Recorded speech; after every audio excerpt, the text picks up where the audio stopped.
Channel Papiya পিএমস blog. কেমন আছেন আপনারা সবাই? আশা করব সবাই খুব ভালো আছেন, সুস্থ আছেন। চলুন নতুন একটা ভিডিও নিয়ে হাজির হয়ে গেছি। আর আজকের ভিডিওটা আপনারা হয়তো থাম্বনেল দেখেই বুঝতে পেরে গেছেন যে কি বিষয়ে। তো হ্যাঁ, আপনারা প্রচুর কমেন্ট করেন যে আমার গোপালের দোলনা কোথায় থেকে নেওয়া হয়েছে, বা যে সিংহাসনগুলো আমার গোপাল বসে আছে, বা যে জল চৌকিগুলো ছোট ছোট আছে কোথায় থেকে নিয়েছি লিংক দিতে বলেন, যে লিংকটা দাও, কোথায় কিনেছো, কত দাম নিয়েছে। এই জন্য অনেকেই অনেক প্রশ্ন করেন। যদিও আমার একটা ডিটেলস ভিডিও বানানো আছে এই সিংহাসন আর দোলনা নিয়ে, তবুও আপনারা হয়তো ওই ভিডিওটা দেখেন না। আমি আপনাদেরকে রিপ্লাই করি যে আমার এই নিয়ে ডিটেলস ভিডিও বানানো আছে, প্লিজ একটু দেখে নিন। কিন্তু হয়তো আপনারা দেখেন না, তো সেই জন্য ভাবলাম যে একটা ডিটেলস ভিডিও আপনাদের সাথে শেয়ার করি। আর বাইরে পড়ছে প্রচন্ড বৃষ্টি, আমার এখন পুজো হয়ে গেছে, তারপরে আমি ভিডিওটা শুট করছি। বাইরে প্রচন্ড বৃষ্টি পড়ছে, হয়তো আপনারা আওয়াজটাও একটু পাচ্ছেন। তো চলুন আমি দেখাই যে আমি গোপালের দোলনা কোথায় থেকে নিয়েছি, কত দাম নিয়েছে, কত বড়। আপনারা অনেকেই কমেন্ট করছেন যে এই যে সিংহাসনটাই আমার গোপাল, দুই গোপাল বসে আছে, ওই সিংহাসনটা কতটা বড়। তো চলুন আমি ডিটেলস আপনাদেরকে বলি। তো চলুন ভিডিওটা শুরু করি। তো চলুন প্রথমেই শুরু করি এই সিংহাসনটা দিয়ে। তো এই সিংহাসনটা আমি নিজে ডিজাইন দিয়ে বানিয়েছিলাম। এটা এই দিক থেকে যতটা লম্বা, এর মাপটা হচ্ছে মোটামুটি আপনার ওই 19 ইঞ্চি মতো। আর এই দিক থেকে যতটা লম্বা আছে ওটা হচ্ছে আপনার ওই 16 ইঞ্চি থেকে 17 ইঞ্চি মতো। তো এইটা হচ্ছে মাপ, ঠিক আছে। আর এইটাকে আমি কোথায় বানিয়েছিলাম, এটা আমার বাড়ির পাশে একটা কারখানা আছে, সেইখানে আমি ডিজাইন দিয়ে মাপ দিয়ে এটাকে কিন্তু বানিয়েছিলাম। এটা কোথাও থেকে নিইনি, আমি নিজস্ব ডিজাইন দিয়ে বানিয়েছি। আর কালার যেটা দেখছেন সেটা সম্পূর্ণ আমি নিজে করেছি, আমার নিজের হাতে কালার করা। এটা পুরোপুরি সম্পূর্ণটা আমি নিজেই কালার করেছি। তো এটা গেল সিংহাসনটা। আর এরপরে দেখাই হচ্ছে আমার গোপালের দোলনা। তো এই দোলনাটাও আমার বাড়ির পাশে এক কারখানা আছে, সেখান থেকেই আমি বানিয়েছি। সম্পূর্ণ আমার নিজস্ব ডিজাইন করা, আমি নিজে ডিজাইন দিয়ে মাপ দিয়ে কিন্তু আমি দোলনাটাকে বানিয়েছি। মানে কোথাও আমি কিনিনি বা কোথাও আমি দেখিনি, আপনাদেরকে আমি কোনো রকমভাবেই কোনো রকম লিঙ্ক দিতে পারবো না। পুরোপুরি আমার মাপ নিয়ে এটা বানানো, আমার গোপালের কতটা দরকার, কতটা প্রয়োজন, সেই অনুযায়ী মাপ নিয়ে কিন্তু আমি ডিজাইন একদম খাতায় এঁকে দিয়ে তারপর কিন্তু এটাকে আমি বানিয়েছি। এমনকি এই চেনগুলোকেও আমি সিলেক্ট করেছি, আমাকে দেখিয়ে তারপর উনি কিন্তু লাগিয়ে আমাকে এটা সুন্দরভাবে বানিয়ে দিয়েছে। তবে সত্যি দোলনাটা খুবই সুন্দর বানিয়েছে, ঠিক আছে। এই গেল দোলনাটা। এই হচ্ছে একটা রাধাকৃষ্ণ জল চৌকি, যেটা আমি প্রথমেই বানিয়েছিলাম রাধাকৃষ্ণকে বসাবার জন্য। প্রথমেই আমি এটা ফার্স্ট আমার এইটা আর দোলনাটা একসঙ্গে বানানো, ঠিক আছে। তো এইটাকে আর ওইটাকে আমি একবারে মানে রাধাকৃষ্ণকে বসিয়ে মাপ নিয়ে আমি কিন্তু বানিয়েছিলাম। এটা লম্বাতে এইদিকে আছে হচ্ছে মোটামুটি ওই 16 ইঞ্চি মতো, আর এইটা হচ্ছে ওই 8 থেকে 9 ইঞ্চি মতো। তো এটা আমি রাধাকৃষ্ণর বসাবার জন্যই কিন্তু আমি প্রথমেই এইটাকে আর এই দোলনাটাকে একসঙ্গে দুটোকে আমি বানিয়েছিলাম। এই গেল হচ্ছে জল চৌকি। এই হচ্ছে আমার পিতলের সিংহাসন। পিতলের সিংহাসনটা আপনারা অনেকেই বলেন কত দাম নিয়েছে বা কি। তো পিতলের সিংহাসনটা হচ্ছে 800 টাকা দাম, ঠিক আছে। পিতলের সিংহাসনটা 800 টাকা দাম নিয়েছে। আমি লক্ষ্মীনারায়ণকে বসিয়ে রাখি। মানে একটা ছোট্ট মতো, এটা পিড়ে টাইপের, এটাকেও আমি জল চৌকির মতোই বানাতে বলেছিলাম, কিন্তু সেরকমভাবে এটা অন্য একটা কারখানা আমার বাড়ির পাশেই, উনি হয়তো অতটা ঠিকঠাক বুঝতে পারেননি, তো উনি বানিয়ে দিয়েছিলেন। আর কালার কিন্তু সবই আমার নিজের হাতে করা, এটাও কিন্তু আমি কালার করেছি। তো এটাও ওরকম ওই লম্বাতে হবে হয়তো 15 ইঞ্চি মতো, আর চওড়াতে হবে হয়তো 10 ইঞ্চি মতো এটা, ঠিক আছে। এই ছোট্ট এই পিড়েটার মতো জল চৌকিটা দেখছেন, এইটা আমি পরে বানিয়েছিলাম এই কারণেই যে আমি যখন ওই রাধাকৃষ্ণ যে জল চৌকিটায় বসে আছেন, ওই জল চৌকিটাতে বড় বড় জামা কাপড় পরলে তখন ঢেকে যায়, তখন আমি ফুল দিয়ে সাজাতে পারি না। সেই জন্য তখন আমি আবার মাপ নিয়ে এটা মোটামুটি 18 ইঞ্চি মতো এইদিকে আছে, আর এই দিকে আছে হচ্ছে 11 থেকে 12 ইঞ্চি মতো। তো এটাকে আমি বড় করে বানিয়েছিলাম এই কারণেই, যাতে আমি রাধা মাধবকে বসিয়ে এই যে ফাঁকা জায়গাটা পাচ্ছি এখানে আমি ফুল দিয়ে সাজাতে পারি, সেই জন্য। তো এটাও কিন্তু আমার নিজস্ব মাপ দিয়ে ডিজাইন দিয়ে, এইগুলো কেমন ডিজাইন হবে, এই পায়াগুলো কেমন ডিজাইন হবে, সবটাই কিন্তু আমার বলা, আমি নিজে বলে বানিয়েছি। কালার কি হবে সবটাই আমি বলে দিই, আমি একদম গিয়ে দাঁড়িয়ে থেকে সব কিছু বলে দিই। আর এটা দাম নিয়েছিল 1200 টাকা মতো। দামগুলো আমি বলতে ভুলে গেলাম, দামগুলো বলে দিই। এটা দাম নিয়েছিল 1200 টাকা মতো। আর আপনারা যদি আমার কেউ পুরনো ভিডিও দেখে থাকেন তাহলে দেখবেন এই যে মাপটা ফাঁকা জায়গাটা, এটাতেও কিন্তু একটা লম্বা এই জায়গাটাতে একটা জলচৌকি আমার ছিল, একদম বেঞ্চের মতো, এই কালারেরই এইরকম টাইপের পায়া দিয়ে মানে লম্বা করে। তখন কিন্তু আমি এই সাইডটাতেও ঠাকুর রাখতাম। আপনারা যারা পুরনো ভিউয়ার্স তারা কিন্তু জানবেন, এখানে একটা বড় মতো 3 ফুটের একটা জলচৌকি আমি আগে রাখতাম। এখন সেটাকে সরিয়ে রেখেছি, কারণ যেহেতু আমি এই জায়গাটা মোটামুটি ফাঁকা রাখছি, কোনো পুজো হচ্ছে বা কিছু হচ্ছে তখন আমি যেহেতু এই জায়গাটাতে পুজো করছি সেই জন্য। তো ওই জলচৌকিটা আমি এখন তুলে রেখেছি, কিন্তু ওইটা নিয়েও কিন্তু ডিটেলস ভিডিও বানানো আছে।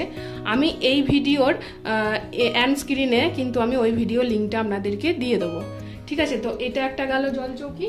এবার আর একটা দেখাই হচ্ছে আপনাদেরকে সিংহাসন। এই যে এই একটা সিংহাসন, তো এই সিংহাসনটাও আমি বলে বানিয়েছিলাম কতটা বড় হবে, এই দিকে কতটা হবে, এই দিকে কতটা হবে, কি ডিজাইন হবে, কি কালার হবে, সবটাই আমি বলে বানিয়েছিলাম। এটা বিশেষ করে ওই লক্ষ্মী পাতার জন্য, বা আমার কিন্তু লাড্ডু আগে এই সিংহাসনটাই বসে থাকতেন। যখন আমার গুবলু যখন ছিলেন না তখন কিন্তু আমি লাড্ডুকে এই সিংহাসনটাই বসিয়ে রাখতাম, কিন্তু যেহেতু এটা অনেকটা বড়, এতটা কিন্তু লাড্ডুর প্রয়োজন হতো না, তো সেই জন্য বেশ কিছুদিন বসিয়ে রেখেছিলাম। আর লক্ষ্মী পাতা বা যে কোনো পুজো হয় তখন কিন্তু এই সিংহাসনটাই পুজো হয়। আর এটাও মোটামুটি আমি যেখানে বানিয়েছিলাম এটাও আর একটা অন্য একটা কারখানায়। আমি অনেক রকম, আমার বাড়ির পাশেই অনেক কারখানা আছে, ছোটোখাটো অনেক মানে কাঠের কারখানা আছে, সেইগুলোতেই আমি বানাই। আর এই সিংহাসনটা আমার কাছে দাম নিয়েছিল হচ্ছে ওই 1000 টাকা মতো এই সিংহাসনটা, ঠিক আছে? তো এই একটা গেল। এই সিংহাসনটা কত দাম পড়েছিল সেটা আপনাদেরকে বলতে ভুলে গেলাম, কিন্তু এই সিংহাসনটার থেকে এই সিংহাসনটা কিন্তু বড়, ঠিক আছে? কিন্তু যেহেতু কালার করে দেয়নি এই সিংহাসনটা, সেই জন্য এটা দাম কম পড়েছিল। এটা ওই মোটামুটি 700 টাকা মতো দাম পড়েছিল। আর এই সিংহাসনটা যেহেতু কালারটা করে দিয়েছিল সেই জন্য এটা দামটা বেশি পড়েছিল। আর এটা এই দিক থেকে আছে হচ্ছে মোটামুটি ওই 16 ইঞ্চি মতো, 16 ইঞ্চি মতো, আর এই দিকে আছে হচ্ছে 16 ইঞ্চি মতো, মানে এটা একই, মানে এইদিকেও যায় এদিকেও তাই, 16x16 এটা, ঠিক আছে? তো এই আপাতত আমার সিংহাসন, এটা হচ্ছে আমার অনলাইনে কেনা। এই যে এগুলো আপনারা অনলাইনে অনেক পেয়ে যাবেন, এইগুলোর হয়তো আমি লিঙ্ক দিতে পারি, কিন্তু আমার জলচৌকি বা সিংহাসনের কোনো লিঙ্ক নেই, আমি ওই লিঙ্কটা দিতে পারবো না। এইটা যেমন আমার অনলাইন থেকে অর্ডার করে নেওয়া, এটা আমি অনলাইন থেকে নিয়েছি।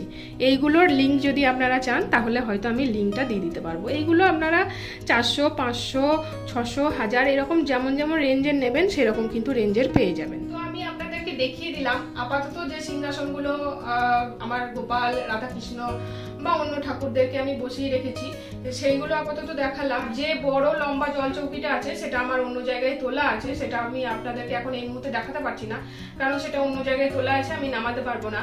আর বাকি আমি এই জন্মাষ্টমী উপলক্ষে একটা বড় জলচৌকি বানিয়েছি, সেটা এখনো ইনকমপ্লিট হয়ে আছে, সেটা কমপ্লিট হয়ে গেলে আপনাদের সাথে শেয়ার করব। এবার বলি, আপনারা যে বলছেন না যে লিঙ্ক দিতে, এই দোলনাটার জন্য আমাকে অনেকেই শর্টস ভিডিওতে কমেন্ট করছেন যে লিঙ্ক দাও দিদিভাই, কোথায় থেকে নিয়েছো, কত দাম পড়েছে লিঙ্ক দিতে। তো সত্যি কথা বলতে গেলে লিঙ্ক আমি দিতে পারবো না।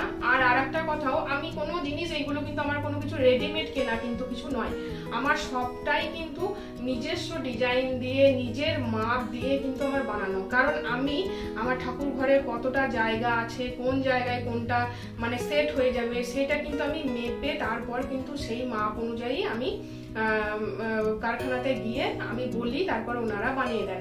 এমনকি ডিজাইন কি হবে সবটাই কিন্তু আমি খাতায় এঁকে এঁকে বুঝিয়ে দিই, তারপর মাপ দিয়ে দিই, কালার কি হবে সবটাই। এই যে গোপালের দোলনাটা দেখছেন, এটা কিন্তু আমি গপুকে কিনে নিয়ে আসার পরে দোলনাটাকে বানিয়েছি।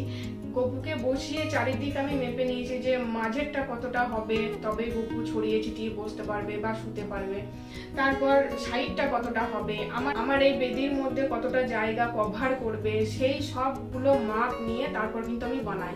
এমনকি আমি যে জন্মাষ্টমীতে যে সিংহাসনটা বানিয়েছি, সেই সিংহাসনটাও কিন্তু আমার এই সামনের জায়গাটা কতটা ফাঁক আছে, মানে পুরোটাই যেন একদম কভার করে যায়, সেই মাপ নিয়ে কিন্তু আমি ওটা বানিয়েছি। আর ওই জল চৌকিটা পুরোপুরি 3 ফুট মাপ আছে, এতটাই বড়, কারণ আমার এই জায়গাটা যেন গোটাটাই কভার করে যায় সেই অনুযায়ী কিন্তু ওটা বানিয়েছি। এবার যেমন ওই জল চৌকিটা এখন অনেক কাজ বাকি আছে, যেমন ওটাতে পায়া লাগাতে বাকি আছে, যে খুঁটিগুলো হয় আর কি। এবার সেই খুঁটির ডিজাইন কেমন হবে সেটা আমি বলে দেবো। কালার হয়তো যদি উনি না করে দেন, আমার মনে হয় যদি না আমি আমার মতো করে কালার করব, তাহলে কিন্তু আমি নিজেই বাড়িতে কালার করব। সামনে কি ডিজাইন হবে সেগুলো কিন্তু সবকিছু আমার নিজস্ব বলা। তো সেই জন্য কোনো জল চৌকি বা কোনো কিছু পিতলের ছাড়া, মানে এইগুলো কিন্তু সবকিছু আমার নিজস্ব বানানো, মানে নিজের আইডিয়া দিয়ে, নিজের বুদ্ধি দিয়ে আমার কতটা জায়গার প্রয়োজন হবে না হবে সেইগুলোকে মাথায় রেখে কিন্তু আমার এই সিংহাসন বা দোলনা বা জল চৌকি সবগুলোই কিন্তু বানানো।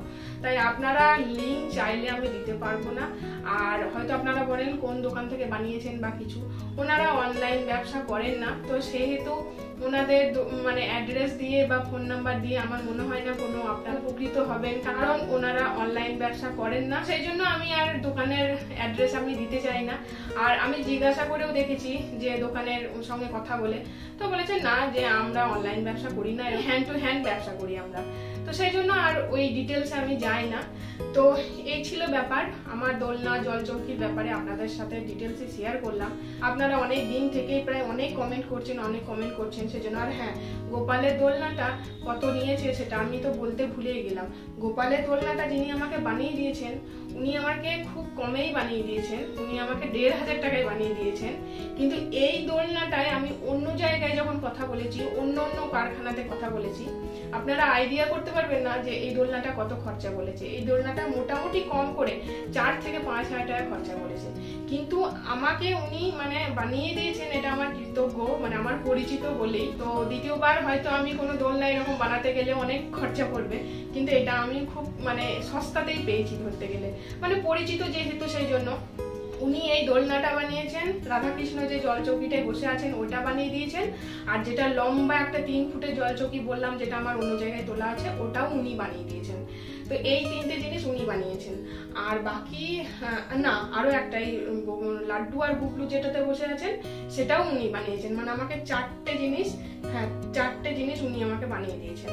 আর বাকি যে লক্ষ্মীপাতি বললাম, লক্ষ্মী টক্ষ্মী পাতি বা কোনো পুজোর সময় কাজে লাগে সেই সিংহাসনটা, আর ওই বড় যে জল চৌকিটা বানিয়েছি যেটাতে আমার স্ট্যাচু আছে রাধাকৃষ্ণের, এখন ওই দুটো অন্য একটা জায়গায় বানানো। বাকি যেগুলো টুকটাক আছে সেগুলো মোটামুটি আমার বাড়ির আশেপাশে থেকেই বানানো। তো এই হচ্ছে ব্যাপার, সিংহাসন আর জল চৌকি নিয়ে যে কনফিউশন ছিল তাদেরকে বোঝাতে পারলাম। তো এই হচ্ছে ব্যাপার, আমার সম্পূর্ণ নিজস্ব সবকিছু নিজের মতো করে আমি করি। সত্যি দোলনাটা খুবই সুন্দর, খুব ভালো লাগে, আমারও খুব ভালো লাগে দোলনাটা। তো এই ছিল আজকের ভিডিও। কেমন লাগলো ভিডিওটা অবশ্যই বলবেন। যদি ভিডিওটা ভালো লাগে তাহলে প্লিজ লাইক কমেন্ট শেয়ার করতে ভুলবেন না, চ্যানেলটা অবশ্যই সাবস্ক্রাইব করবেন। চলুন আজকের মতো আসি, আবার দেখা হচ্ছে পরের ভিডিওতে। ততক্ষণের জন্য সবাই সুস্থ থাকবেন, ভালো থাকবেন, টাটা।